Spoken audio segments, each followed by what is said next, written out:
Life is a journey filled with moments of pain, loss, and transformation. In today's story, we follow Adam, a young boy abandoned by his father in the harshest of conditions. Left to fend for himself in a dark forest, Adam's fight for survival becomes a battle for revenge, redemption, and ultimately, healing. Join us as we dive deep into his emotional journey, filled with moments of raw vulnerability, strength, and the search for peace. Please subscribe to our channel to begin today's story and explore the profound lessons life has to offer. The night was heavy with rain, falling in sharp, cold droplets that seemed to slice through the dark air like daggers. The wind howled, pushing the trees to bend and groan under its force, as if the very earth itself were mourning a great loss. The desolate road stretched out before him, muddy and unforgiving, and as Thomas gripped the steering wheel of his car, his face was a mask of cold determination. In the back seat, his 3-year-old son, Adam, sat trembling. Adam's small body was curled tightly, his fragile form barely covered by a thin blanket. He didn't understand what was happening, only that the cold seemed to seep into his bones and his stomach twisted with hunger. His wide, innocent eyes flickered with confusion and fear. "Daddy," he whispered, his voice trembling. "Where are we going?" Thomas didn't respond. His eyes were fixed ahead, unwavering. He couldn't afford to hesitate. Not now, not with everything at stake. His reputation, his name, his family's legacy, all of it depended on his ability to follow through with this decision. Adam was a mistake, a burden. His condition, weak and frail, could never bring the family the honor it deserved. There was no place for him in their world. The car rolled to a stop at the edge of a dark forest. The trees loomed like silent sentinels, their shadows stretching over the ground, threatening to swallow everything in their path. Thomas stepped out of the car, his leather shoes sinking into the muddy earth as he breathed in the damp, cold air. He stood there for a moment, taking it all in, the silence of the forest, the howl of the wind, the weight of the decision he had made. "Get out of the car, Adam." Thomas's voice was low, emotionless. Adam's heart pounded in his chest as he looked up at his father. His small hands gripped the seat, his tiny body frozen in fear. "Where are we going, Daddy? I'm scared," he begged, his voice trembling. Thomas didn't answer. He didn't have to. He reached down, grabbing Adam's tiny arm and pulling him out of the car. Adam stumbled, his bare feet touching the cold, wet ground. He whimpered, gripping his father's hand as tightly as he could. But Thomas yanked it away, his face hard as stone. "Stay here," he said, his voice colder than the rain that poured down around them. Adam's wide eyes filled with confusion and desperation. He looked around, his tiny body trembling from the cold and the terror. The darkness of the forest seemed to stretch endlessly before him, the towering trees looming like silent giants. The wind howled in the distance, and the rain lashed against his skin. "Daddy, please don't leave me. I'll be good. I won't bother you anymore," Adam sobbed, his voice barely audible over the storm. Thomas turned his back on his son, his face hardening as he walked toward the car, his footsteps crunching in the mud. He couldn't look back. He couldn't let himself feel the weight of Adam's eyes, the trust that was still there, clinging desperately to the only person he thought he could depend on. Adam cried out, his voice breaking through the night. "Daddy, don't leave me." Thomas didn't stop. He got into the car, started the engine, and pressed the gas pedal. The tires spun, throwing mud into the air as the car roared to life and sped away, disappearing into the storm. Adam's heart broke as he watched the car vanish into the rain, his little body running after it. His hands pounded against the windows, but it was no use. His father was gone. He collapsed to the ground, his sobs mingling with the sound of the rain. The cold seeped into his bones, but it wasn't the cold of the storm that chilled him the most.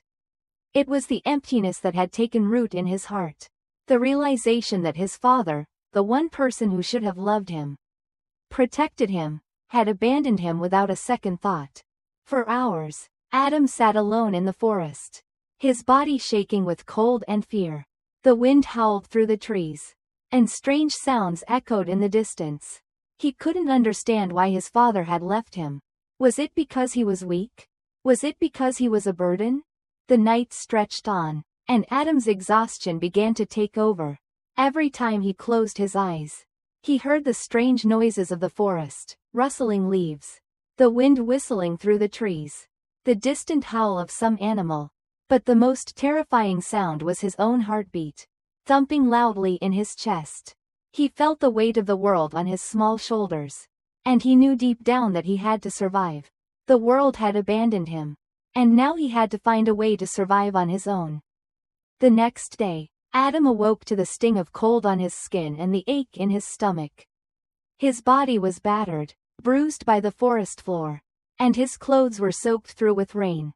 His little hands trembled as he pushed himself upright, his small feet cutting into the sharp stones beneath him. There was no time to rest. He had to keep moving, he had no choice but to survive. His mind was cloudy, his thoughts drifting between the hunger gnawing at his insides and the terror of being so utterly alone. He didn't know where to go, but he couldn't stay in the forest. He had to find food, something to ease the ache in his body, the emptiness in his soul. As he stumbled through the underbrush, his feet bleeding from the sharp rocks and broken twigs, Adam's mind wandered back to the night his father left him. The screams echoed in his head, and the sight of the car disappearing into the rain was etched into his memory. The trust he had once placed in Thomas, the hope that his father would protect him, now seemed so distant, so impossible. It felt like a dream, a cruel, distant memory. The cold wind cut through his clothes, biting into his skin as if the world itself wanted to punish him. But Adam couldn't afford to feel sorry for himself. He had to keep moving. He had to keep fighting, no matter how hard it seemed. His eyes flicked to the ground, scanning for something, anything, that could give him a sense of relief. And then, through the haze of rain and shadow, he saw it, a small bush with bright red berries. His heart leapt in his chest. Could he eat them? He didn't know, but his stomach was so empty, and the hunger so fierce, that he didn't care. He picked one of the berries and hesitated, his fingers trembling as he brought it to his mouth. The sourness hit him first, sharp and bitter. His throat tightened, but he swallowed anyway, the acid taste burning as it went down. The hunger dulled for a moment, enough for him to breathe, but the feeling was fleeting. He plucked a few more berries, unsure if they would make him sick, but too desperate to care. His tiny body was starving, and the forest wasn't kind to those who couldn't fend for themselves. With his stomach somewhat eased, Adam pressed on, his feet dragging as exhaustion threatened to overtake him. But the forest was no place for weakness.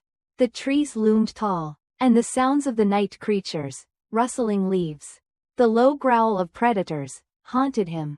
He couldn't stay still. If he did, he knew the darkness would consume him.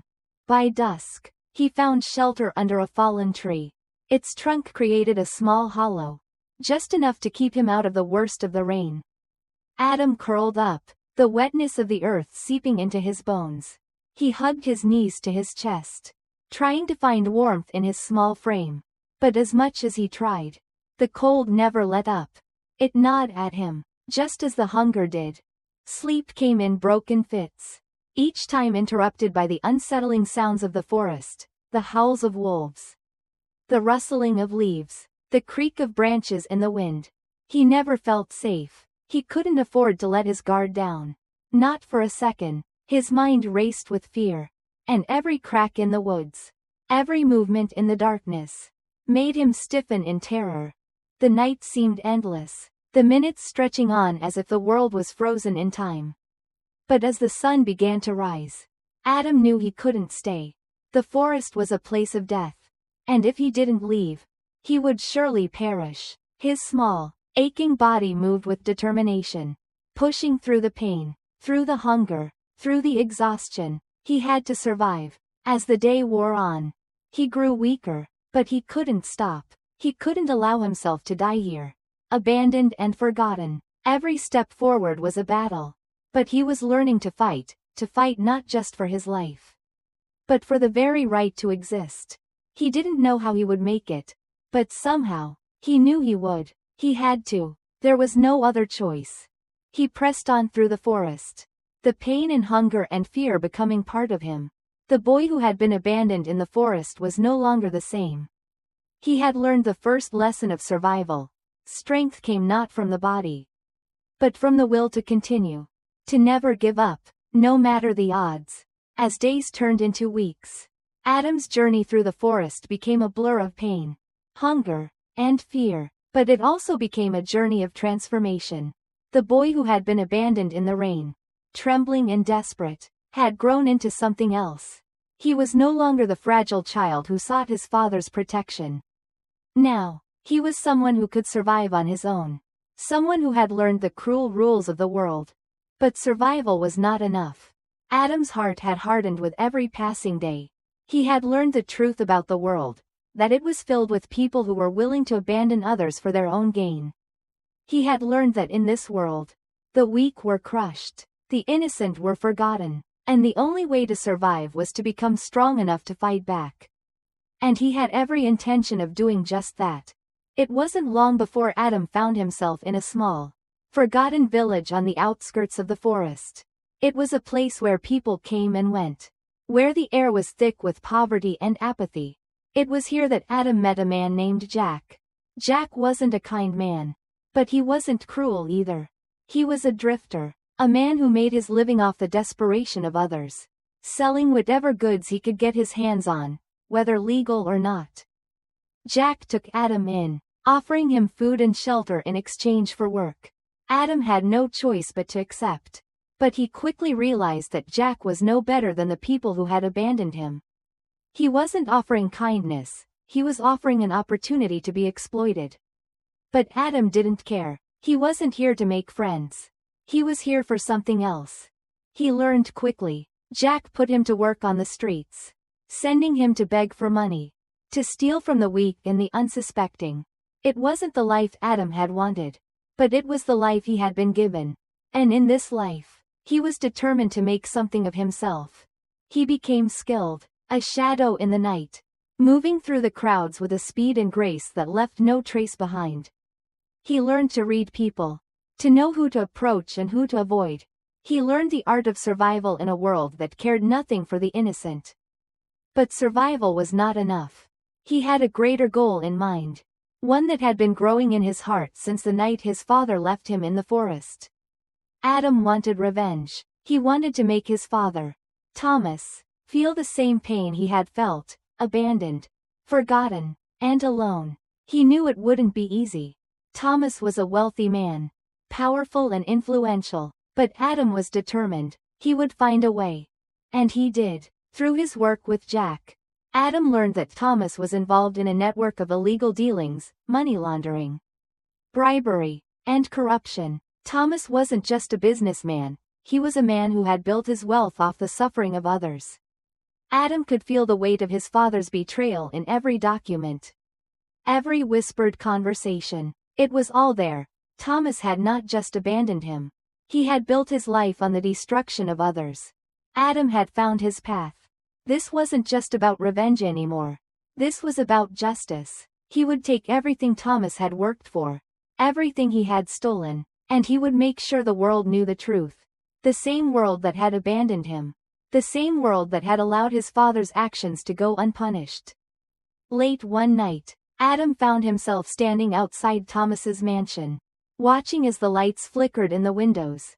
He held a file in his hands, documents that would bring Thomas's empire crashing down. These documents, combined with the evidence of his father's crimes, were his weapon. It was time to make his move. But as he stood there, gazing up at the towering walls of the mansion, a thought flickered in his mind, a thought that sent a chill down his spine. What would happen after? Would the pain truly end if he destroyed his father's life? Or would it just leave a void in his own heart? Would revenge be enough? Or would it leave him empty, just as he had felt all those years ago in the rain? For the first time, Adam wasn't sure, but he knew one thing. He would do whatever it took to make his father pay for the suffering he had caused. The world had never been kind to him, but he would make sure his father would face the consequences of his actions. As he walked away from the mansion, the weight of his decision hung heavy in the air. The storm of his life was approaching. But it was not just his father who would be swept away. In the end, Adam would have to decide if he was willing to pay the price for his revenge. In the end, Adam realized that revenge, while satisfying in the moment, could not heal the scars of his past. As he stood before his father, the man who had abandoned him, he felt a deep, bitter satisfaction rise within him. But it wasn't the feeling of victory he had expected. Instead, it was a deep emptiness, a hollow space in his chest that no amount of vengeance could fill. His father trembled before him, begging for forgiveness, but Adam knew that no apology could erase the years of suffering. Yet, instead of delivering the final blow, he chose to leave his father with nothing more than the weight of his own regrets. Revenge had only dragged him deeper into the darkness, and Adam knew now that he could never let it consume him completely. As he walked away from the wreckage of his father's life, Adam realized that forgiveness was the true power he held, the power to free himself from the pain of his past. He had spent so many years driven by the need for vengeance. But now he saw that the only way to truly move forward was to let go of his hatred. The storm had passed. For the first time in years, Adam felt the light of freedom shining through the clouds. He had taken the hardest step of all, choosing to break the cycle of violence, to heal, and to find peace within himself. Thank you for following Adam's journey. If you enjoyed this story, please like and subscribe to our channel for more heartwarming and thought-provoking life stories.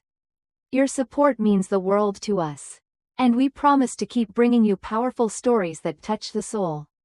See you soon.